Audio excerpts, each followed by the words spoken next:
Hello students, कैसे हैं आप लोग। आई होप आप लोगों की पढ़ाई बहुत अच्छी चल रही होगी। कल हमने 50 नंबर तक क्वेश्चन सॉल्व किए थे। आज हम 51 से स्टार्ट करने वाले हैं। तो चलिए आइए शुरू करते हैं, जिसमें आपको पहला क्वेश्चन आपके स्क्रीन पर दिखाई दे रहा होगा कि निम्नलिखित में से किस कार्यक्रम को हरियाली दिशा निर्देश के रूप में भी जाना जाता है। तो हरियाली दिशा निर्देश जो होता है वो एकीकृत जल संभर प्रबंधन कार्यक्रम को जाना जाता है, यानी ऑप्शन नंबर ए जो है वो करेक्ट आंसर हो जाएगा।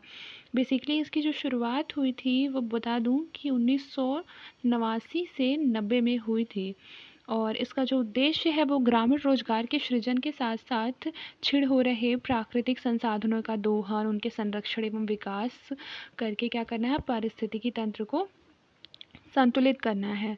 ठीक है, फिर आगे बढ़ते हैं। फिर सेकंड क्वेश्चन है कि कैम्बेलूनी क्षेत्र जो है वो किससे संबंधित है। तो कैम्बेलूनी क्षेत्र जो है वो तेल रिफाइनरी से संबंधित है। आगे बढ़ते हैं। अगला क्वेश्चन है कि निम्नलिखित में से कौन सा या से बांध बराकर नदी पर क्या है, स्थित है। तो आइए देखते हैं बराकर नदी पर कौन कौन से बांध है। सबसे पहले मैथन बांध है और फिर तिलैया बांध, ये है बराकर नदी पर। बराकर नदी आपको बता दूं कि दामोदर नदी की एक प्रमुख सहायक नदी है। दामोदर नदी की मुख्य सहायक नदियाँ इसके अतिरिक्त कौन कौन सी है, बरसोती है, उसरी है।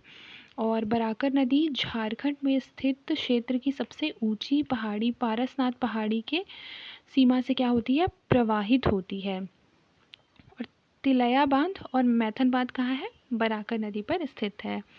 ठीक है, फिर कोनार बांध कोनार नदी पर है, और पंचेत हील बांध जो है वो दामोदर नदी पर है। ये है हमारा दामोदर पर, आप इसे नोट डाउन कर लीजिएगा, दामोदर नदी पर है पंचेत हील बांध, ये हमारा। ठीक है, फिर कोनार बांध बच गया। कोनार बांध मैंने आपको बताया कि कहाँ है, कोनार रिवर पर है। कहाँ है, कोनार रिवर पर। मतलब इसका करेक्ट आंसर जो है हो जाएगा हमारा ऑप्शन नंबर डी हो जाएगा। फिर हमारा अगला क्वेश्चन है कि भारतीय मानक ब्यूरो ने भारत को कितने भूकंपीय क्षेत्रों में क्या किया है, वर्गीकृत किया है। तो 4 भूकंपीय क्षेत्रों में। पहला zone second, zone third, zone fourth और जोन 5। फिर आगे बढ़ते हैं। इसमें लिखा है दक्षिण पश्चिम मानसून के निर्माण में निम्नलिखित में से कौन से कारक जो है वो योगदान देता या देते हैं। तो आइए एक बार इसके ऑप्शंस देख लेते हैं, जिसमें से पहला ऑप्शन है भूमि और समुद्र का विभेदक तापन और शीतलन। फिर है गंगा के मैदान पर अंतर उष्णकटिबंधीय अभिसरण क्षेत्र का स्थानांतरण, और उष्णकटिबंधीय पूर्वी जेठधारा तिब्बती पठार का गर्म होना, यानी कि ऑप्शन नंबर सी जो है इसका करेक्ट आंसर हो जाएगा। ठीक है, सारे ही कारक योगदान देते हैं हमारे दक्षिण पश्चिम मानसून के निर्माण में। हमारा अगला क्वेश्चन है कि नर्मदा नदी निम्नलिखित में से किस राज्य से होकर नहीं बहती है। तो ये हो जाएगा हमारा छत्तीसगढ़ से होकर नर्मदा नदी नहीं बहती है, और इसके अतिरिक्त गुजरात से भी होकर नर्मदा नदी बहती है, मध्य प्रदेश से भी होकर, और राजस्थान से भी नर्मदा नदी होकर बहती है। केवल छत्तीसगढ़ से नहीं बहती है। आगे बढ़ते हैं। पीर पंजाल, धौलाधार और महाभारत पर्वतमालाएं जो है निम्नलिखित में से किस हिमालय का हिस्सा है। तो मैंने अब ये आपको पहले भी पढ़ाया है कि ये लघु हिमालय का हिस्सा है। ठीक है, इसे याद रखिएगा, बहुत रिपीटेड क्वेश्चन है। इसके अतिरिक्त इसी श्रृंखला में हमारा कांगड़ा और कुल्लू घाटियाँ भी शामिल है। अगला क्वेश्चन है निम्नलिखित में से कौन सा राज्य अटल भूजल योजना में शामिल नहीं है, बोल रहा है अटल भूजल योजना में। अटल भूजल योजना में हमारा बिहार शामिल नहीं है, यानी कि उत्तर प्रदेश शामिल है, महाराष्ट्र शामिल है, मध्य प्रदेश शामिल है, बिहार जो है अटल भूजल योजना में शामिल नहीं है। फिर आगे बढ़ते हैं। हमारा अगला क्वेश्चन है निम्नलिखित में से कौन सा या से परमाणु ऊर्जा स्टेशनों की क्या है, साइटें नहीं हैं। तो इसका करेक्ट आंसर हमारा हो जाएगा मणिकारण और पुगा वैली। ये हमारा परमाणु ऊर्जा स्टेशनों की क्या है, साइट नहीं है। कलपक्कम जो है वो हमारा परमाणु ऊर्जा स्टेशन की साइट है, और तारापुर साइट है। अगर होता है पूछते तो 1 और 3 होता, नहीं है तो 2 और 4। 2 और 4 कौन से ऑप्शन में, ऑप्शन नंबर ए में है। फिर आगे बढ़ते हैं। भारत के खनिजों के वितरण के संदर्भ में कौन सा स्टेटमेंट करेक्ट है। तो भारत विश्व में अभ्रक का सबसे बड़ा आयातक है, तो ये बिल्कुल गलत स्टेटमेंट है। फिर है हमारा भारत विश्व में प्रमुख उत्पादकों और नमक के निर्यातकों में से क्या है, एक है।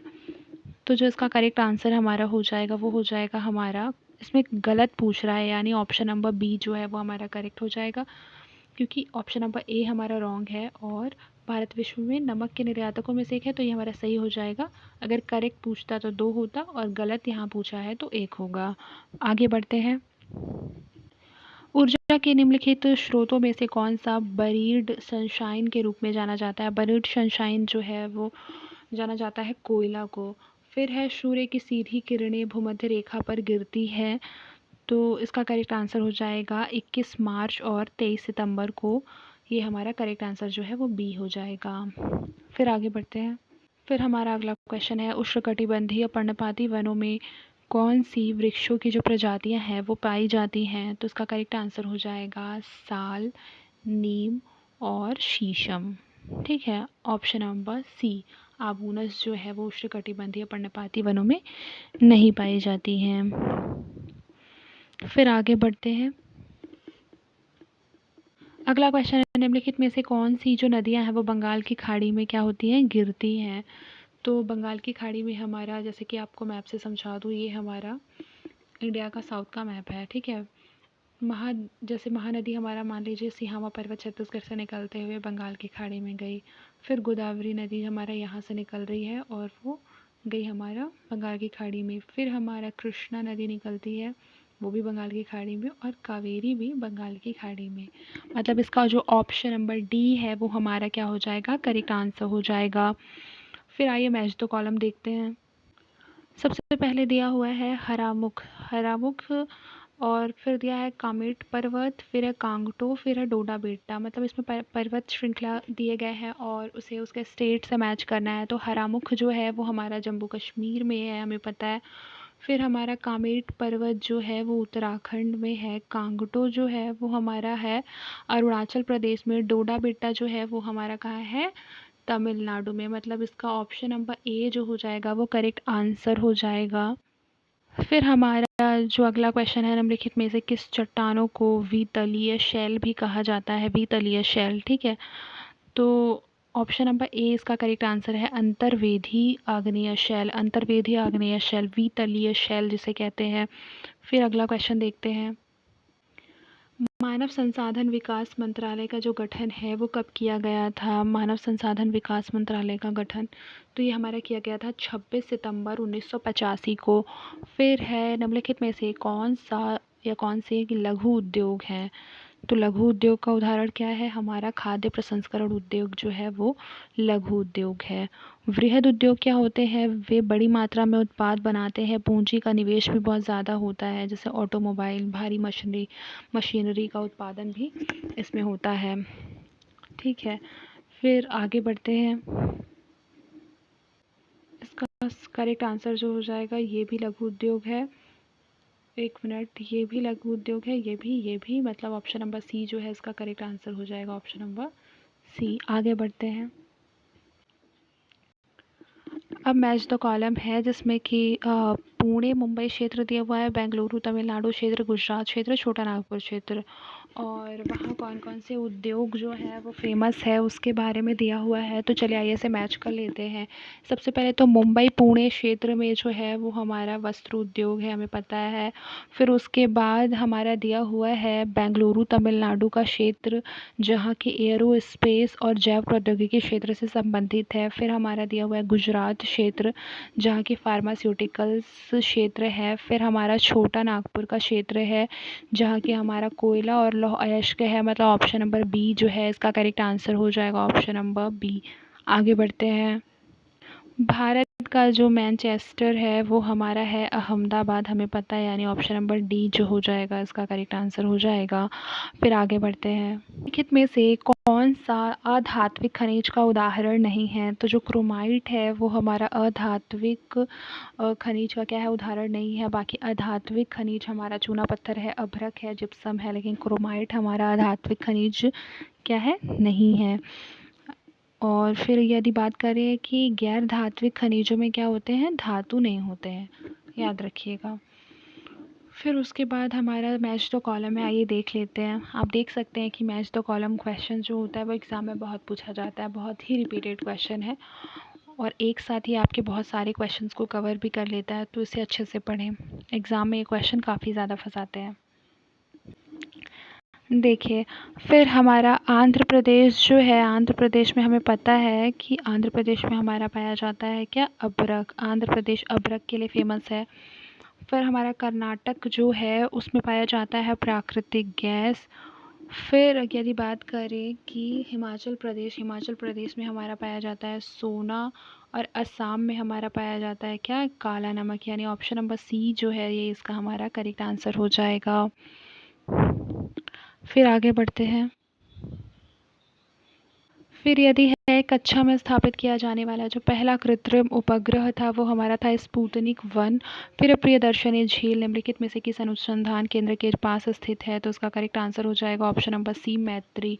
प्रियदर्शनी झील ये हमारा कहाँ है, मैत्री में है। फिर है राष्ट्रीय केला अनुसंधान केंद्र कहाँ है, तो इसका करेक्ट आंसर हो जाएगा तमिलनाडु में है राष्ट्रीय केला अनुसंधान केंद्र। कहाँ है, मेरे साथ रिपीट कीजिए, राष्ट्रीय केला अनुसंधान केंद्र कहाँ है, तो ये हमारा तमिलनाडु में है। फिर आगे हम लोग देख रहे हैं कि निम्नलिखित में से किस शहर को जीरो माइल सेंटर कहा जाता है। तो आपको याद होगा कि मैंने पहले भी बताया था कि जो ज़ीरो माइल सेंटर है वो हमारा कहाँ है, नागपुर में है। यानी कि ऑप्शन नंबर डी जो है ये इसका करेक्ट आंसर हो जाएगा, नागपुर। नागपुर, ठीक है। फिर हमारा अगला क्वेश्चन है, भारतीय स्थल सीमा के संबंध में निम्नलिखित में से कौन सा बोल रहा है, स्टेटमेंट क्या है, सत्य नहीं है।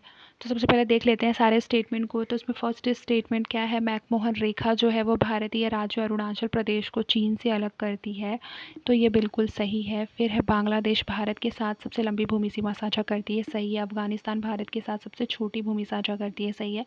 मैजिनॉट रेखा जर्मनी को पोलैंड से अलग करती है, ये जो है गलत है, मतलब करेक्ट आंसर नहीं है पूछा है, तो वो हमारा हो जाएगा ऑप्शन नंबर डी।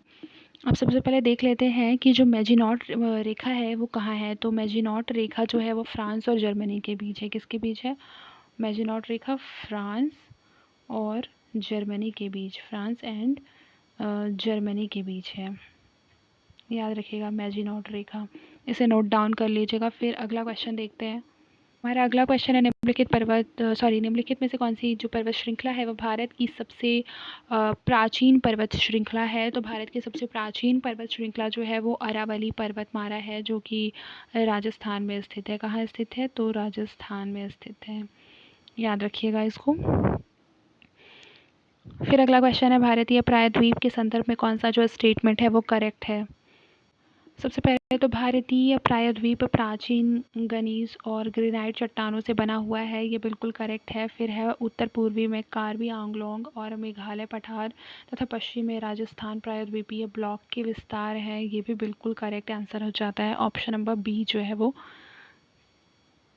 करेक्ट है। फिर है, जम्मू कश्मीर हिमालय पर्वतमाला के संदर्भ में उत्तर से दक्षिण तक निम्नलिखित में से कौन सा जो क्रम है वो सही है, तो इसका हो जाएगा हमारा बी। पहले काराकोरम है, फिर लद्दाख है, फिर जास्कर है, फिर पीरपंजाल है। जैसे कि सपोज दैट मान लीजिए ये हमारा है मैप, ठीक है, जम्मू कश्मीर का।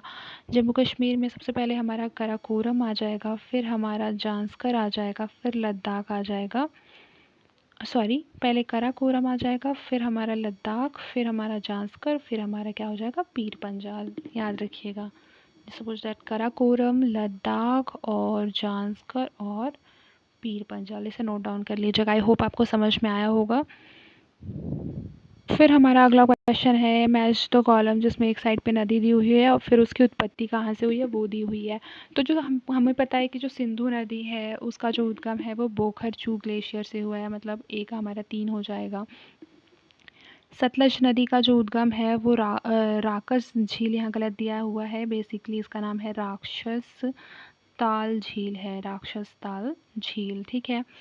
फिर उसके बाद है हमारा अलकनंदा, तो अलकनंदा हमारा सतुपंथ ग्लेशियर से है और ब्रह्मपुत्र हमारा चेमांग युंगडुंग ग्लेशियर से, यानी ऑप्शन नंबर सी जो है इसका करेक्ट आंसर हो जाएगा।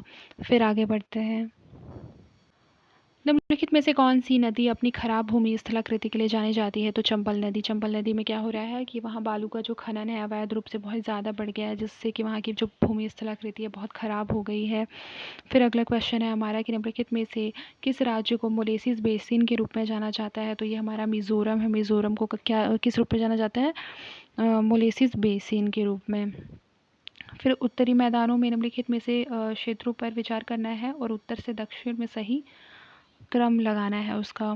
तो चलिए आइए उत्तर से दक्षिण के क्रम में लगाते हैं। पहले हम मैप बना लेते हैं। मैप ड्रॉ कर लेने से थोड़ा हमें इजी होगा। ठीक है, मैप मेरा थोड़ा रफ है। आई होप आपको समझ में आ रहा होगा। ठीक है, मैं क्या बताना चाह रही हूँ। तो आइए देखते हैं। सबसे पहले हमारा हो जाएगा भाबर। पहले हमारा क्या होगा? भाबर होगा। फिर उसके बाद हमारा हो जाएगा तराई, भाबर तराई।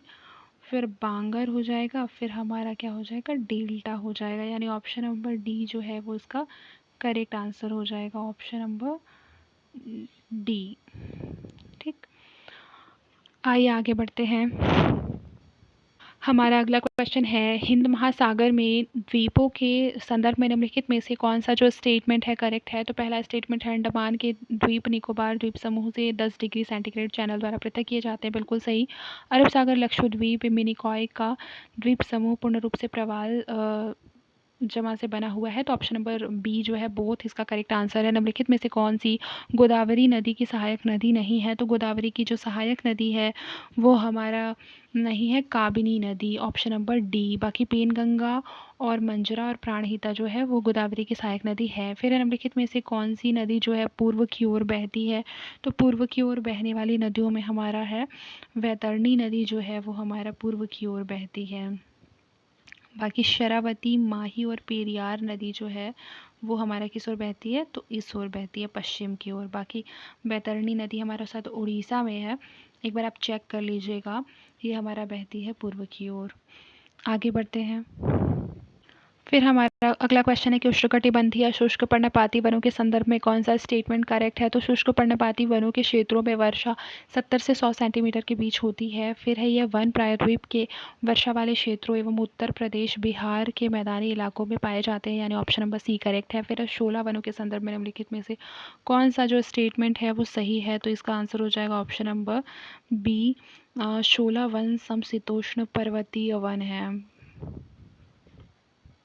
ये बिल्कुल रॉन्ग है कि शोला वन जो है केवल नीलगिरी में पाए जाते हैं। ये गलत है, ऐसा नहीं है। ये केवल नीलगिरी में पाए जाते हैं, बल्कि अलग अलग जगहों पर भी पाए जाते हैं। फिर अगला क्वेश्चन देखते हैं। उज्जैन जो है वो हमारा शिप्रा नदी के तट पर है। तो ये जो है हमारा कि कौन सा शहर नदी पर स्थित है सही नहीं है सुमेली। तो ऑप्शन नंबर यही होगा कि उज्जैन जो है वो ना कि नर्मदा बल्कि शिप्रा नदी के तट पर है। बाकी अहमदाबाद साबरमती के तट पर है। हैदराबाद मूसी, कोटा जो है चंबल नदी के तट पर है।